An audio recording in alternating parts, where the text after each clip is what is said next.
भारतीय शेयर बाजार की नजर 5 राज्यों में होने वाले चुनाव पर है। इसके अगले ही साल यानी 2024 में लोकसभा का भी इलेक्शन है, यानी देश की गद्दी पर कौन बैठेगा इसका फैसला होगा।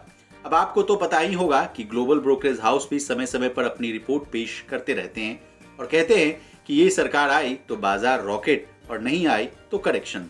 तो चलिए आज की बड़ी खबर से आपको रूबरू करवा देते हैं।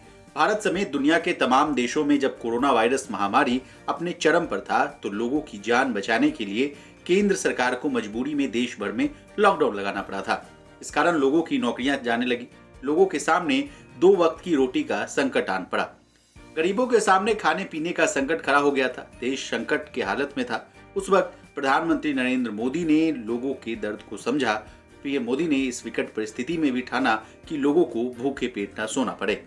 उसके बाद पीएम मोदी की पहल पर प्रधानमंत्री गरीब कल्याण अन्न योजना की शुरुआत की गई। इस योजना के तहत केंद्र सरकार गरीबों को हर महीने 5 किलो मुफ्त अनाज देने लगी। इसी योजना को लेकर एक बड़ी खबर सामने आ रही है।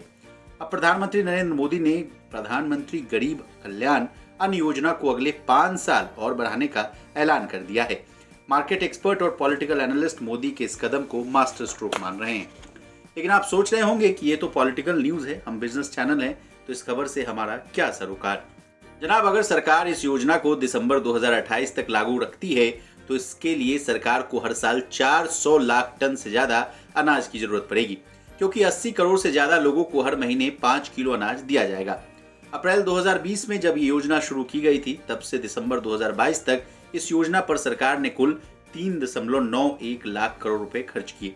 इस लिहाज से देखा जाए तो सरकार ने इस योजना पर हर साल करीब 1.30 से लेकर 1.35 लाख करोड़ रुपए खर्च कर दिए हैं। इसी तरह अगले 5 साल में इस योजना पर सरकार को करीब 6.5 लाख करोड़ रुपए से ज्यादा खर्च करना होगा, यानी सरकार पर बड़ा बोझ पड़ने वाला है। बता दें ये खर्च की कीमत और भी आगे बढ़ सकती है, क्योंकि खर्च का ये अनुमान मौजूदा भाव पर कैलकुलेट किया गया है।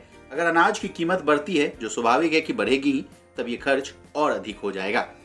अब दूसरी चुनौती पर बात कर लेते हैं। मुफ्त राशन योजना के लिए अनाज की सप्लाई कर पाना भी एक बड़ी चुनौती होगी। सरकार हर साल किसानों से गेहूं और चावल की खरीद के लिए लक्ष्य निर्धारित करती है, यानी टारगेट बनाती है, लेकिन बीते 2 सालों में खरीद का टारगेट पूरा नहीं हो पाया है। इस वजह से सरकार के गोदामों में चावल और गेहूं का सीमित स्टॉक है। वहीं बाजार में महंगाई कंट्रोल करने के लिए भी सरकार खुले बाजार में गेहूं और चावल की सेल करने के लिए अपने स्टॉक में चावल और गेहूं रखती है, जबकि इस साल किसानों से चावल की खरीद पिछले साल के मुकाबले कम रही है। ऐसे में फ्री राशन की सप्लाई के लिए सरकार के पास गेहूं और चावल की किल्लत हो सकती है, यानी इस फैसले को धरातल पर लाने में कई दिक्कतों का सामना करना पड़ सकता है। अब जाते जाते इस योजना को और आसान भाषा में समझ लीजिए। पिछले साल कैबिनेट की बैठक के बाद केंद्रीय खाद्य और सार्वजनिक वितरण मंत्री पीयूष गोयल ने बताया था कि सरकार राष्ट्रीय खाद्य सुरक्षा एक्ट के तहत चावल, गेहूं और मोटा अनाज क्रमशः 3-2-1 रुपए प्रति किलो के हिसाब से देती है। सरकार ने फैसला लिया है कि दिसंबर 2023 तक यह पूरी तरह से मुफ्त मिलेगा। इससे पहले सितंबर 2022 में सरकार ने इस योजना की समय सीमा को 3 महीने के लिए 31 दिसंबर तक बढ़ा दिया था।